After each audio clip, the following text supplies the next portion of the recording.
Media सारा जी बुधवार Amarinder Singh press conference करेगा, नवी पार्टी का ऐलान करेगा, की होएगा, किन्ने MLA इधर जाणगे उधर जाणगे।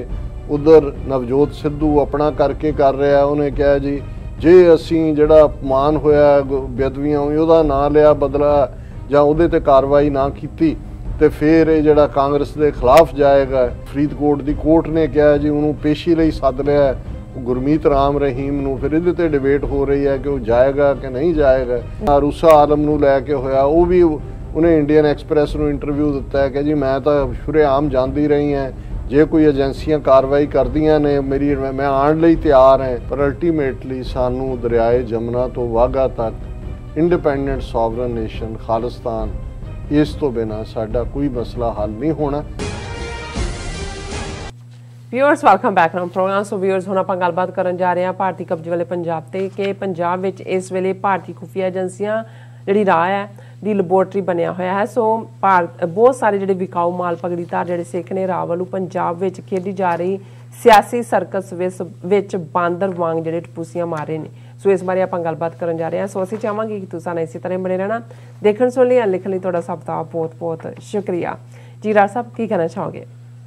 देखो मैनू बहुत बार इस गल का थोड़ा अफसोस भी हुंदा है कि भी जिथे इन्ना कुछ साडे खिते दे विच तब्दीली दा लिशकारा दे रहा है, साडियां होप्स उस चों निकलनियां चाहिदियां ने, पर जिवें पंजाब दी सियासत दे उत्ते इस वेले राह उन्होंने कला लैबोरेटरी नहीं बनाया होया, उन्होंने उस एक सर्कस का जे तुसी एक पिंजरे वाल देखो जे बांदर है वो टपूसियां मार रहा वो भी उन्हों का है, जे कोई तोता जिहड़ा है वो कोई बोली बोल रहा वो भी उन्हों का है, जे कोई रिछ नच रहा है वो भी उन्हों का है।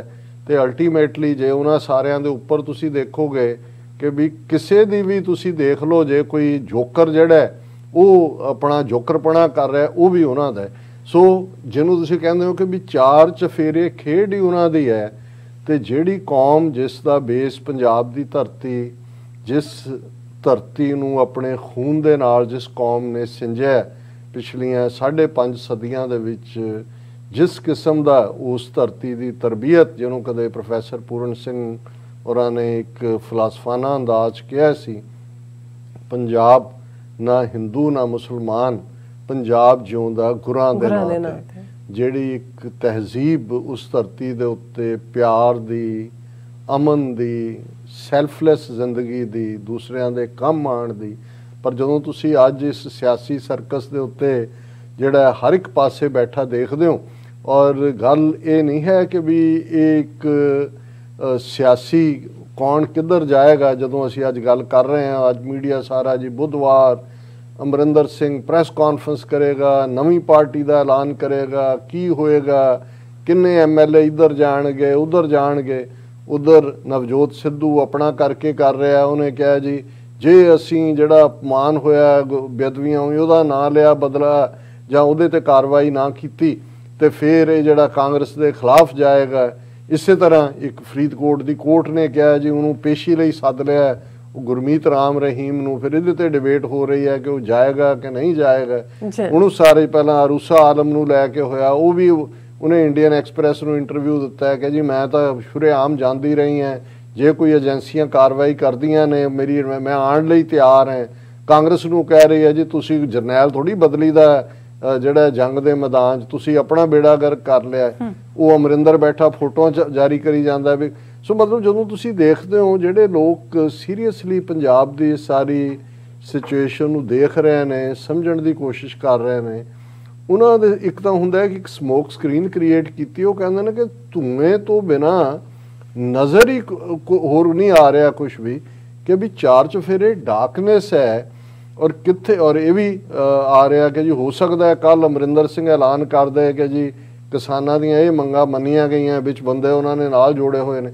सो एक बागैरत कौम जिसकी धरती पंजाब, जिहड़ी एक डिसाइसिव जिहड़ा रोल जिहदे कोल अदा करन दा मौका आ रहा है, ਉਹਦੀ ਲੀਡਰਸ਼ਿਪ ਨੂੰ ਕਿਵੇਂ, ਜਦੋਂ ਰੈਂਟਾ ਸਿੱਖ ਅਸੀਂ ਮੈਨੂੰ ਇਹ ਟਰਮ ਯੂਜ਼ ਕਰਦੇ ਆ ਤਕਲੀਫ ਹੁੰਦੀ ਹੈ, ਸਿਰ ਤੇ ਪੱਗ ਹੈ, ਪੱਗ ਗੁਰੂ ਦੀ ਹੈ, ਪਰ ਜਦੋਂ ਜਿਹਨੇ ਵਿਕਣਾ ਹੀ ਹੈ ਔਰ ਕੋਡੀਆਂ ਖੋਟੇ ਲੋਕ ਜਿਹੜੇ ਨੇ ਉਹ ਜਿਸ ਕਿਸਮ ਦਾ ਵਰਤਾਰਾ ਕਰ ਰਹੇ ਨੇ, ਇਹ ਜਦੋਂ ਤੁਸੀਂ ਦੇਖਦੇ ਹੋ ਤਾਂ ਫਿਰ ਇੱਕ ਅਫਸੋਸ ਤੋਂ ਬਿਨਾਂ ਹੋਰ ਕੁਝ ਨਹੀਂ ਹੁੰਦਾ ਕਹਿਣ ਨੂੰ। ਲੇਕਿਨ ਮੈਂ ਸਮਝਦਾ ਵੀ ਅਲਟੀਮੇਟਲੀ ਇੱਕ ਗੱਲ ਦਾ ਧਿਆਨ ਰਹੇ ਕਿ ਹਰ ਇਹ ਜਿਹੜੇ ਰੈਂਟਾ ਲੋਕ ਹੁੰਦੇ ਨੇ, ਜਿਹੜੇ ਦੁਸ਼ਮਣ ਦੇ ਖੈਮੇ 'ਚ ਜਾ ਕੇ ਦੁਸ਼ਮਣ ਦੀ ਖੇਡ ਖੇਡਦੇ ਨੇ, ਅਲਟੀਮੇਟਲੀ ਇਹ ਡੰਪ ਕਰ ਦਿੱਤੇ ਜਾਂਦੇ ਨੇ।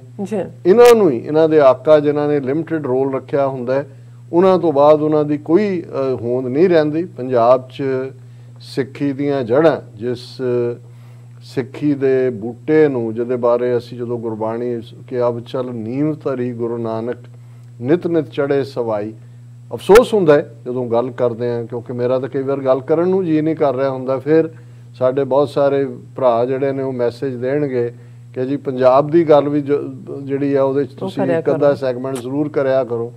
ਮੈਂ ਕਿਹਾ ਹੁਣ ਦੱਸੋ ਤੁਸੀਂ ਇਹਨਾਂ ਨੂੰ ਹੀ ਤੁਸੀਂ ਅੱਗੇ ਰੱਖ ਕੇ ਗੱਲ ਕਰੋਗੇ, ਹੋਰ ਉੱਥੇ ਤੁਹਾਨੂੰ ਨਜ਼ਰ ਕੀ ਆਉਂਦਾ? ਪਹਿਲਾਂ ਉਹ ਸਿੰਘੂ ਬਾਰਡਰ ਦੇ ਉੱਤੇ ਕੀ ਹੋਇਆ, ਨਿਹੰਗ ਸਿੰਘਾਂ ਨੂੰ ਕਿਵੇਂ ਸਾਰੀ ਪਰੰਪਰਾ ਨੂੰ ਨੈਗੇਟ ਕਰਨ, ਉਹੀ ਹਾਲ ਸੋਸ਼ਲ ਮੀਡੀਆ ਤੇ ਚੱਲ ਰਿਹਾ ਹੁੰਦਾ ਹੈ, ਉਹੀ ਕੁਛ। ਔਰ ਕੋਈ ਕਿਸੇ ਨੂੰ ਕਹਿ ਰਿਹਾ ਸੀ ਕਿ ਜੀ ਮੈਂ ਬਿਮਾਰ ਹਾਂ ਔਰ ਮੈਨੂੰ ਇਹ ਹੈ, ਤਾਂ ਉਹ ਦੂਜਾ ਉਹਨੂੰ ਸੁਜੈਸਟ ਕਰ ਰਿਹਾ ਸੀ ਕਿ ਜੀ ਤੁਸੀਂ ਜਰਾ 2 ਹਫ਼ਤੇ ਸੋਸ਼ਲ ਮੀਡੀਆ ਤੇ ਆਉਣਾ ਬੰਦ ਕਰ ਦਿਓ, ਅਖਬਾਰਾਂ ਪੜ੍ਹਨੀਆਂ ਬੰਦ ਕਰ ਦਿਓ, ਟੀਵੀ ਦੇਖਣਾ, ਮੈਂ ਤੁਸੀਂ ਠੀਕ ਹੋ ਜਾਓਗੇ। ਮਤਲਬ ਇਹ ਹੈ ਕਿ ਅੱਜ ਜਿਹੜੇ ਲੋਕ ਸਿੰਸੀਅਰ ਸਚਿਆਰੇ ਨੇ ਉਹ ਇਹ ਮਹਿਸੂਸ ਕਰ ਰਹੇ ਨੇ ਕਿ ਭਾਈ ਅਸੀਂ ਜਿਹੜਾ ਹੈ ਉਹ ਸਾਡੇ ਕੋਲ ਅਸੀਂ ਹੈਲਪਲੈਸ ਹੈ, ਉਹ ਹੈਲਪਲੈਸਲੀ ਦੇਖ ਰਹੇ ਨੇ ਔਰ 4 ਚਫੇਰੇ ਇਹ ਜਿਹੜਾ ਸਰਕਸ ਔਰ ਡਰਾਮਾ ਚੱਲ ਰਿਹਾ, ਪਰ ਅਸੀਂ ਇਹਦੇ ਚੋਂ ਨਿਕਲਾਂਗੇ। ਔਰ ਜਿਵੇਂ ਅਸੀਂ ਤਾਂ ਜਿਹਨੂੰ ਬਾਰ-ਬਾਰ ਜਦੋਂ ਅਸੀਂ ਇਹ ਕਹਿੰਦੇ ਹਾਂ ਕਿ ਭਾਈ ਇੱਕੋ ਹੀ ਇਹਨਾਂ ਸਾਰੇ ਮਸਲਿਆਂ ਦਾ ਹੱਲ ਹੈ, ਬਿਮਾਰੀ ਗੁਲਾਮੀ ਹੈ ਤੇ ਹੱਲ ਆਜ਼ਾਦੀ ਹੈ। ਬਾਕੀ ਤੁਸੀਂ ਐਂਟਰਟੇਨਮੈਂਟ ਲਈ ਇੱਕ ਬਾਂਦਰ ਦੀਆਂ ਟਪੂਸੀਆਂ ਦੇਖ ਲਓ, ਕਿਸੇ ਦਾ ਨਾਚ ਦੇਖ ਲਓ, ਕਿਸੇ ਦਾ ਜਿਹੜਾ ਉਹ ਹੋਰ ਕੋਈ ਡਰਾਮੇਬਾਜ਼ੀ ਦੇਖ ਲਓ, ਪਰ ਅਲਟੀਮੇਟਲੀ ਸਾਨੂੰ ਦਰਿਆਏ ਜਮਨਾ ਤੋਂ ਵਾਘਾ ਤੱਕ ਇੰਡੀਪੈਂਡੈਂਟ ਸੋਵਰਨ ਨੇਸ਼ਨ ਖਾਲਿਸਤਾਨ, ਇਸ ਤੋਂ ਬਿਨਾਂ ਸਾਡਾ ਕੋਈ ਮਸਲਾ ਹੱਲ ਨਹੀਂ ਹੋਣਾ। ਔਰ ਅਜੇ ਇਹ ਜਿਹੜੇ ਸਰਕਸ ਦੇ ਅੱਡ-ਅੱਡ ਹੋਰ ਨਾਚ ਨੇ, ਅਗਲੇ 3-4 ਮਹੀਨੇ ਜਦੋਂ ਤੱਕ ਫਰਵਰੀ ਮਾਰਚ ਦੇ ਵਿੱਚ ਚੋਣਾਂ ਹੋਣੀਆਂ ਨੇ, ਇਹ ਦੇਖਣ ਨੂੰ ਮਿਲਣਗੇ। ਕਿਸਾਨ ਮੋਰਚੇ ਦੇ ਨਾਲ ਵੀ ਆਉਣ ਵਾਲੇ ਦਿਨਾਂ 'ਚ ਵੱਡਾ ਧੋਖਾ ਹੋ ਸਕਦਾ ਹੈ, ਸ਼ੌਕਿੰਗ ਖਬਰਾਂ ਵੀ ਆ ਸਕਦੀਆਂ ਨੇ, ਲੇਕਿਨ ਸਾਨੂੰ ਇਹ ਮੰਨ ਕੇ ਕਿ ਦੁਸ਼ਮਣ ਬਾਤ ਕਰੇ ਅਨਹੋਣੀ, ਇਸ ਸਾਰੀ ਸਿਚੁਏਸ਼ਨ ਦੇ ਨਾਲ ਨਜਿੱਠਣਾ ਪਏਗਾ। ਜੀ ਰਾਣਾ ਸਾਹਿਬ, ਤੁਹਾਡਾ ਬਹੁਤ ਬਹੁਤ ਸ਼ੁਕਰੀਆ। ਸੋ ਅਥਲੇ ਨੇ ਬ੍ਰੇਕ, ਵਿਊਅਰਸ ਤੁਸੀਂ ਕਿਤੇ ਨਹੀਂ ਜਾਣਾ, ਮਿਲਦੇ ਹਾਂ ਆਫਟਰ ਦਿਸ ਸ਼ਾਰਟ ਬ੍ਰੇਕ।